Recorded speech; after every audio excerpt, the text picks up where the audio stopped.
Hundreds attended the funeral of an African-American woman, Sandra Bland, who was found dead in prison just days after being arrested aggressively. The initial autopsy recorded a verdict of suicide, but her family and many others say that she would not have taken her own life, citing her passion for civil rights and her excitement at having secured a new job. There's also worrying video evidence suggesting police aggression towards Bland, who had a reputation for criticising police brutality and racial injustice. The video shows a routine traffic stop escalating into a verbal and physical confrontation between Ms. Bland and a Texas state trooper. The officer handcuffs her aggressively following a minor traffic offence. And then, days later, she was found dead in her prison cell.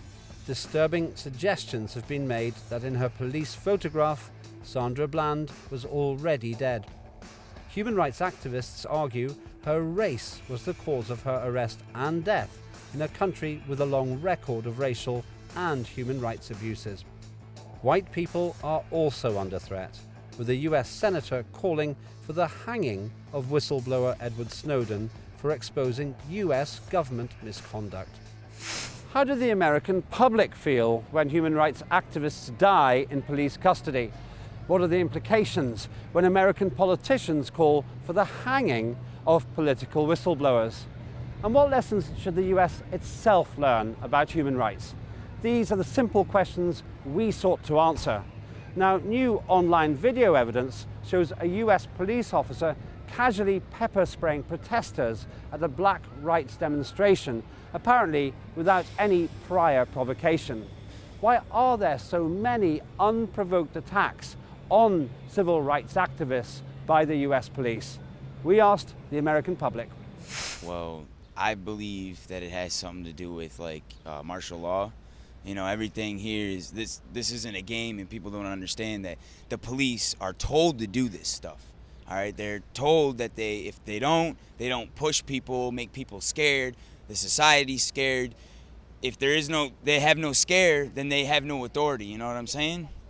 Therefore, they can't change to what they want. Like with the TPP, Trans-Pacific Partnership, and I want everybody, if you caught on to what I just said, go look it up for yourself. All right, this stuff is real. This isn't a game. You know, we grow the poppy fields in other countries. I just think that they're just trying to push for martial law within the next 2 years. You know what I'm saying? It's a good question. There shouldn't be. I think it's really absurd, and I think they're wrong, and I think something should be done about it. I mean, I can answer that question, but that will come with a couple of questions. A, how do you know they're human rights activists? Maybe they just refer to themselves as such. 2, maybe there was an agent provocateur.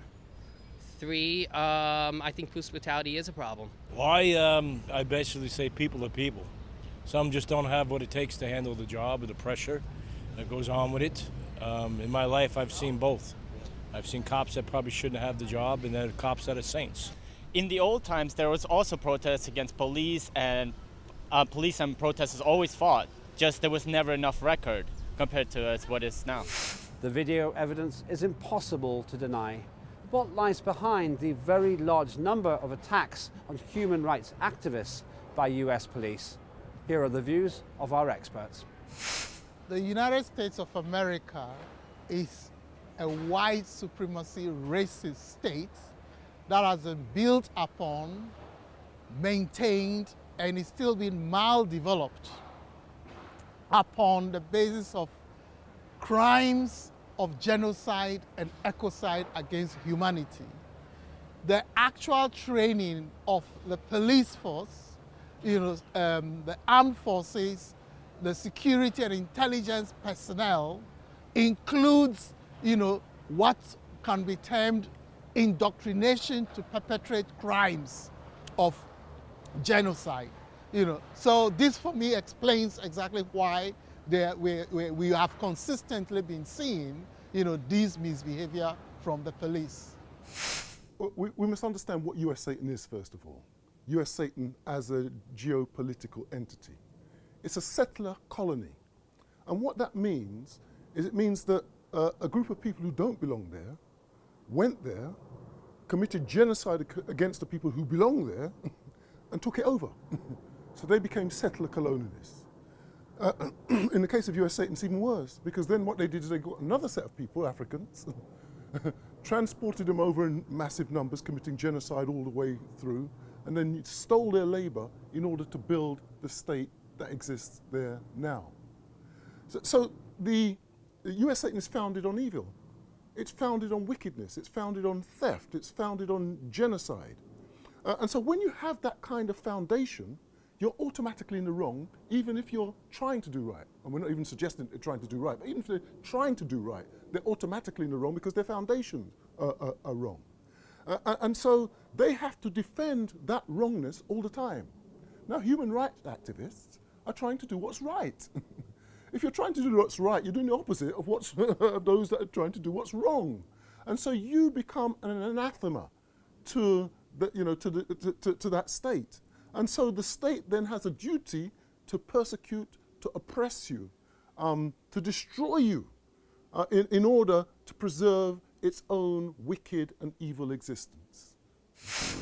Sandra Bland, the African-American woman who was aggressively handcuffed following a minor traffic violation, was a vocal critic of police brutality and the violation of human rights. A few days later, she was found dead in her prison cell. Do you believe the claim by the authorities that she hanged herself? That's the question we put to the American public.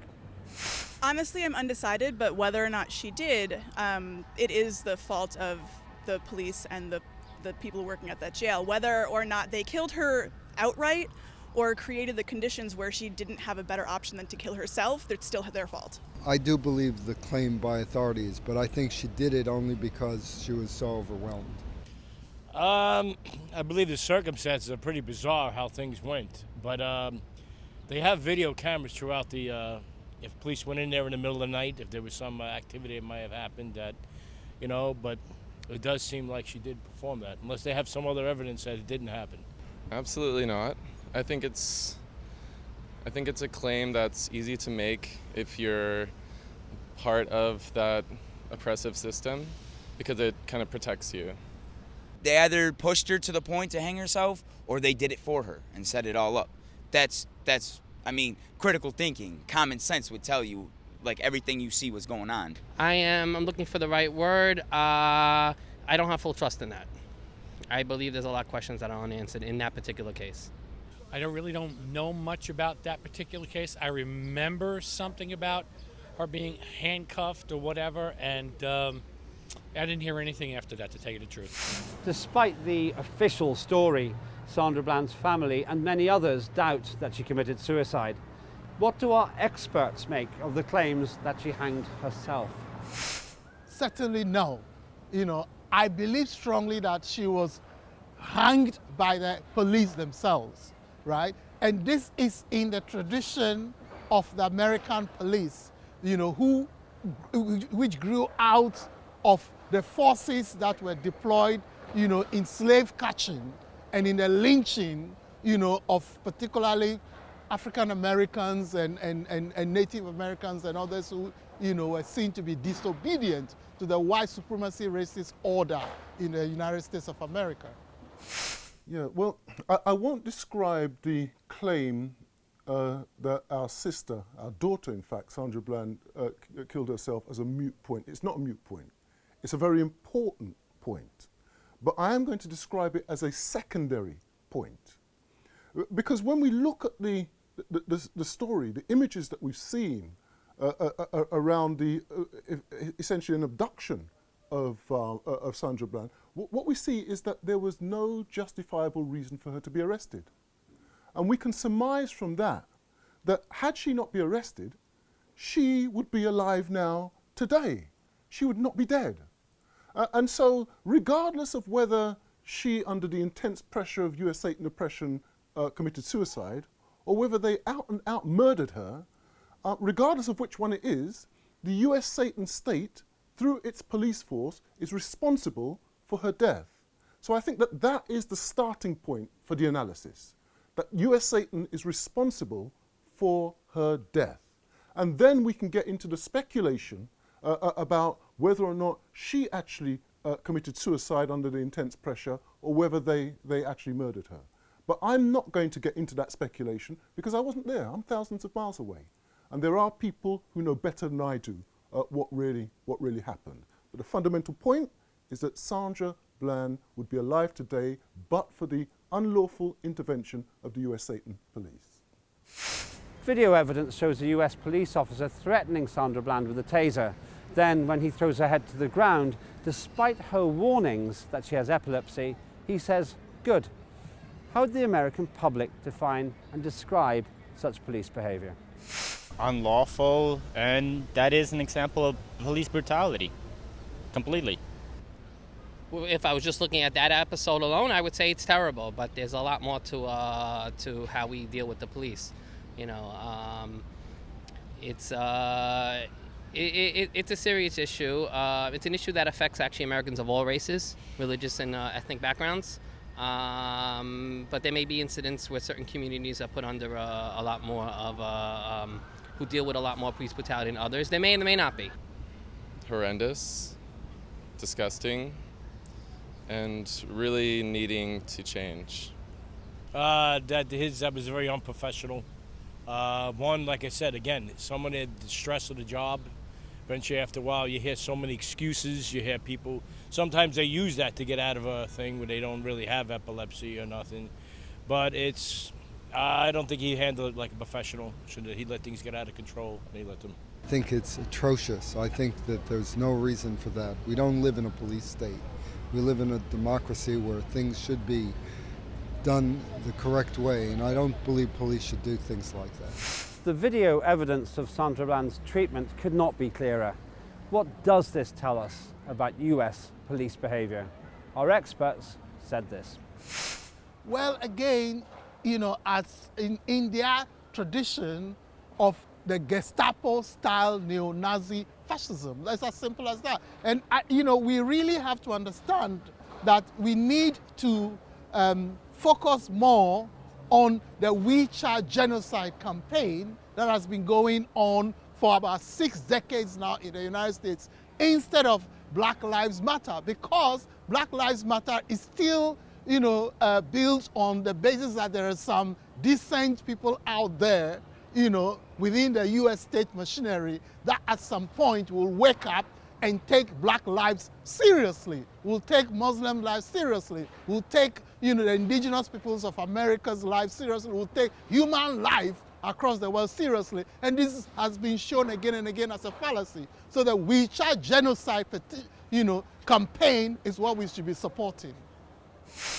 Well, US Satan Police behavior is consistent with the entity that it is. That is the settler colonial state which commits genocide. You see, settler colonial states must commit genocide in order to come into existence. They're born through genocide. And so that genocide must continue to happen all the way through its existence in order for it to continue to exist. It's not just US Satan. If you look at Australia and the Aborigines, it's the same thing. If you look at Palestine and the Zionist genocide there, it's the same thing. Anywhere you have a settler colonial state, you have genocide to bring it into existence. And so Sandra Bland, therefore, becomes an activist standing up for justice in an unjust state. The police's behavior is completely consistent with the unjust state that it's there to protect. Remember, the police, their role fundamentally is to protect private property. And human rights activists tend to be those people who are seeking to bring justice into the arena of property, making it communal or collective property rather than the private property of a few individuals who regard themselves as special. A former Republican senator says that the US should publicly hang political whistleblower Edward Snowden. What impact do such politicians have on the US's credibility in making human rights policies? We should probably hang that lawmaker before we hang Snowden. It clearly states, it clearly shows to people who would in the future try to create some justice in the system that there's none to be found through the federal governments, and they're in fact at risk if they try. When someone's speaking like that, they're speaking to a different type of crowd of people, a extreme majority to a heavy right, religious fanatics, people who are insecure, scared. And I believe that's the only way to deal with things is a quick fix, to just end it real quick, instead of being drawn out life sentences or anything like that. I think they don't have good judgment, and I don't think they should be involved in making these types of decisions. That's psychotic. And then, that's where we live. We live in the United States, it's a real psychotic place. We have nothing but psychotic people everywhere. That doesn't surprise me. I mean, we killed JFK, we killed like half of everybody, we're the problem. So I just say that's just another issue that they have. Well, they get a lot of coverage, so the effect that they have might be to sway the opinion of people who aren't informed. So I think it's important to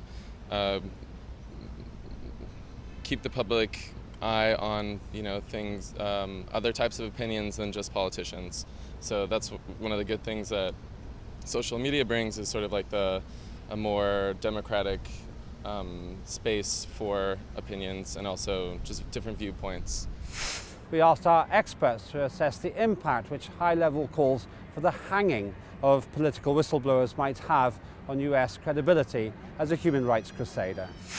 The effect is toxic, right? Because they poison the whole discourse on human rights.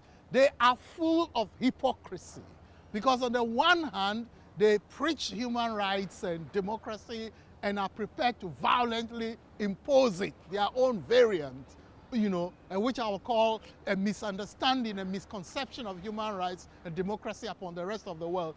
But in practice, what they do within the United States of America is commit crimes of genocide upon genocide upon genocide. Right now, the United States, is busy trying to impose upon, Europe TTIP, upon Africa GMO crops, and this is why we say the fundamental thing the United States should be seen as doing is committing crimes of genocide and ecocide upon humanity. You see, US Satan can't really lecture anybody in terms of human rights, because it's actually built on human wrongs. And everything that it does to continue its existence is based on human wrongs. And what we have is a US Satan senator who is arguing now in a way that is consistent with the human wrongs position of US Satan. So he's boldly coming out and saying the unsaid. There's a kind of rhetorical ethic that exists in states like US Satan, where people speak platitudes. People, their representatives say things, nice things, to make it appear as though the state is a nice state.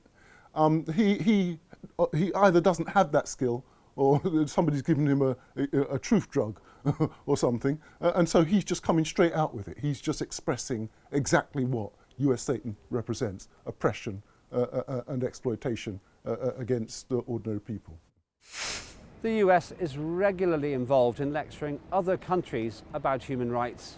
What lecture do you think the US itself needs? That's the question we pose to the public. Stop violating human rights both in our country and abroad, as a matter of fact. Get out of other countries, all right? Like I said earlier, we're growing the poppy fields. We're bringing the drugs in here. Like Larry Hoover said,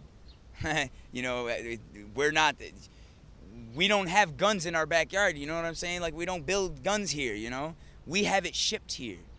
I think they also need a lecture sometimes with their own police force in many parts of the country. And I think that that's something that no one is really dealing with at this point in time. But I do think there's a lot of brutality elsewhere in the world that has to stop. They need to, look in the mirror, for lack of a better word, to see what's going on here. I think that bringing the issues in different countries to light about human rights is good, but it's also really important to acknowledge that US has a huge problem, and the rest of the world knows it, and America knows it, and those issues should really be addressed first, I would say. To stop sticking their noses into other people's businesses and other countries. Yeah. And do you think the U.S. has its own problems with human rights? Completely, yeah. I think U.S. should start focus on its problems right now, like this police brutality and the racism, rather than focusing on the wars outside of their country. Well, U.S. leaders should not be lecturing any other country about human rights. No country should be lecturing any other country about human rights, except for in a situation that maybe is related to their own country. For instance, countries that share borders on that situation. What lecture would our experts like to give America in the context of its eagerness to lecture the rest of the world about human rights? I have coined a topic that I hope will be delivered time and time again to people within and outside of the United States of America, and that is the role of the USA as a white supremacist racist state in the perpetration of crimes of genocide and ecocide, against humanity at home and abroad. And I think that will emphasize the pseudo-democracy that the United States is, and will also be able to rally, people who are already in resistance across the world, into a unified force to challenge, these acts of genocide, and ecocide. I think it's important for US Satan to understand that it should not ill-treat its own citizens. It should not kill its own citizens. It should not allow its citizens to sleep on the street in a state of homelessness. People in US Satan should be able to eat and have access to food. It's one of the richest nations in the world. In fact, by some criteria, it is the richest nation in the world. And can you imagine that in a nation like that, you have massive unemployment? You have particular cities where the money has been taken completely out of the city, and the city has to run. Benton Harbor is one of those places. The city has to just kind of run on, I don't know what, loans or whatever it is. I mean, that nation cannot lecture any other nation in the world on the issue of human rights because it has so much implicitly wrong within it. And we're just looking internally now. But what about the human rights of the people in Iraq? What about the human rights of the people in Afghanistan, violated by US Satan? What about the human rights of the people in Vietnam when they invaded and violated? What about the human rights of the peoples of Africa in whose lands they're going violating? And they've sent this Uncle Tom by the name of Obama into Africa at the moment to lecture African people about human rights when, his entity is at the heart of creating the wrongs that are involved in Africa. Now, we're not trying to absorb ourselves as African people from our responsibilities, but we also recognize the powerful external forces that are operating, and US Satan is one of those powerful external forces bringing human wrongs into our continent. America wears the mantle of a human rights crusader. Yet on closer inspection, its own domestic human rights record is in trouble. The words and actions of the US police and politicians reveal that the public cannot rely on those institutions to defend their liberties. Despite claiming to be a beacon of civil rights, in reality, if you stand up to authority in the United States, you run the very real risk of losing your human rights or even your life.